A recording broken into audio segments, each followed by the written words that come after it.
Azərbaycan Dövlət Neft və Sənaye Universiteti və Azərbaycan Texniki Universiteti tender müsabiqəsi keçirmədən bir mənbədən satın alma metodu ilə Sabah Sit MMC-li ümumi dəyəri 1.012.914 manat olan icarə müqavilələri imzalayıb.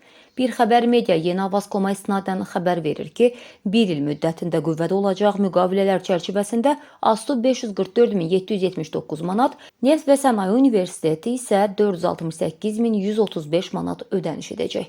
Müqavilənin şərtlərinə əsasən universitetlər Sabah Sit İnnovasiya şəhərciyində ofis sahələri icarəyə götürürlər. Həmçinin Asan Xidmətin tabeliyindəki İnnovasiyalar Mərkəzi MMC də eyni şirkətdən 47.042 manata yer icarəyə alıb. İnnovasiya şəhərciyini idarə edən Sabah Sit MMC-nin qanuni təmsilçisi Rəşad Dağıyevdir. O həm də Landau School-un rəhbəri və Sabah Hub şirkətinin həmtəsisçisidir. Sabah Hub-ın baş icraçı direktoru isə Xarici İşlər naziri Ceyhun Bayramovun oğlu Rəhim Bayramlıdır. Rəhim Bayramlı eyni zamanda Paş 30 və Landau School-un həmtəsisçilərindəndir.